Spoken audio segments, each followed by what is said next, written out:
اہل البیت جس طرح تقوی اور پرہیزگاری میں بے مثال ہے، اسی طرح اہل البیت سخاوت میں بھی بے مثال ہے۔ اللہ تعالیٰ نے اس گھرانے کو ہر کام میں بے مثال رکھا ہے، ہر لحاظ سے اسے بلند رکھا ہے۔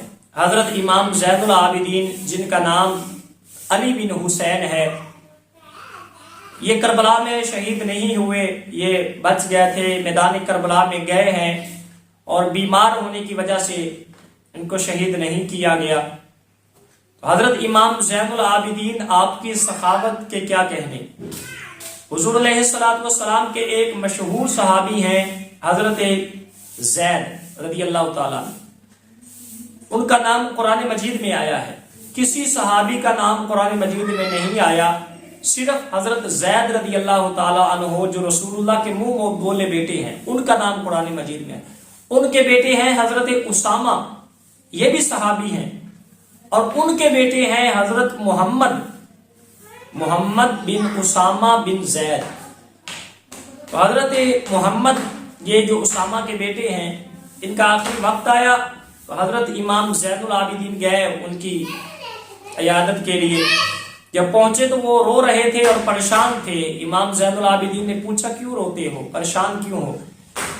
تو وہ محمد بن اسامہ بن زید عرض کرنے لگے، امام کیا بتاؤں، مجھ پر قرضہ ہے اور آخری وقت ہے، پر پریشان کیوں نہ ہوں، روؤں کیوں نہ، مجھ پر قرضہ ہے۔ امام زین العابدین نے فرمایا کتنا قرضہ ہے؟ انہوں نے کہا کہ مجھ پر 15,000 درہم قرضہ ہے، مجھ پر 15,000 درہم قرضہ ہے۔ تو امام زین العابدین نے فرمایا آج سے تو پریشان نہ ہو، خوش ہو کے اللہ کے پاس جا، آج سے امام زین العابدین تیرا قرضہ اتار دے گا۔ تو یہ امام زین العابدین کی سخاوت ہے۔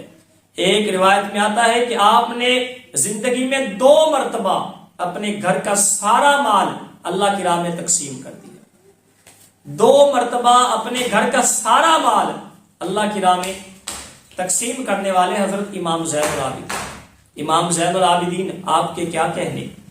امام زین العابدین کے بیٹے جب آپ کا وصال ہوا امام زین العابدین کا، تو آپ کو غسل دینے لگے تو اس وقت دیکھا کہ آپ کی پیٹھ مبارک پہ، آپ کی کمر مبارک پہ نشان پڑے تھے رسیوں کے۔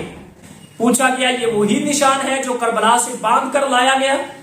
تو جواب ملا کہ یہ وہ نشان نہیں ہے۔ حضرت امام باقر جو آپ کے بیٹے ہیں، حضرت امام باقر، ان کا اصل نام ہے محمد بن علی بن حسین، تو باقر نام سے آپ مشہور ہیں۔ باقر کا معنی وسعت والا، یہ عربی کا لفظ ہے، تو باقر کے نام سے آپ مشہور ہیں۔ اور ابو جعفر آپ کی کنیت بھی ہے، آپ کی کنیت ابو جعفر بھی ہے۔ تو آپ کے بیٹے امام باقر، آپ فرماتے ہیں نہیں یہ وہ نشان نہیں ہے، بلکہ رات کی تنہائیوں میں جب لوگ سو رہے ہوتے تھے، کوئی آنکھ کھلی نہیں ہوتی تھی، تو اس وقت میرا باپ اٹھتا اور اپنی کمر پہ بوریاں لادتا راشن کی، اور ان گھروں میں پہنچاتا جن کا کوئی کمانے والا نہ ہوتا، اور جاتے دروازے پہ رکھتے اور دروازہ کھٹکھٹاتے اور واپس آ جاتے تاکہ ان کو پتہ نہ چلے کہ ہماری مدد کرنے والا کون ہے۔ ایک دفعہ بیٹے نے کہا کہ ابا جان میں چھوڑ آؤں، آپ رہنے دیں، میں آپ کے ساتھ جاتا ہوں، یا میں چھوڑ آتا ہوں۔ تو امام زین العابدین کا پردہ دیکھیں بھائی، امام زین العابدین نے فرمایا بیٹے اگر میں تجھے کہوں کہ جاؤ دے آؤ تو تجھے بتانا پڑے گا کہ فلاں گھر میں دے کے آؤ، تو اسی لیے میں تجھے کہتا ہی نہیں ہوں، یہ راز رہنے دو اور مجھے خود جانے دو۔ امام زین العابدین خود گئے اور جا کر، اور جب غسل دینے لگے تو کمر پہ نشان تھے۔ پوچھا گیا کیسے نشان ہے؟ بتایا کہ میرے باپ رات کو اٹھ کر ان غرباء کی مدد کرتے تھے جن کا کوئی کمانے والا نہیں تھا، ان کی امداد کیا کرتے تھے، راشن ان کے گھر تک پہنچایا کرتے تھے، اور جب فوت ہوئے تو پتہ چلا 100 گھر ایسا تھا جن کی کفالت امام زین العابدین کر رہے تھے۔ تو یہ امام زین العابدین کی سخاوت ہے۔ یہ تو ابھی ایک امام کی میں نے ایک جھلک پڑی ہے سخاوت کی۔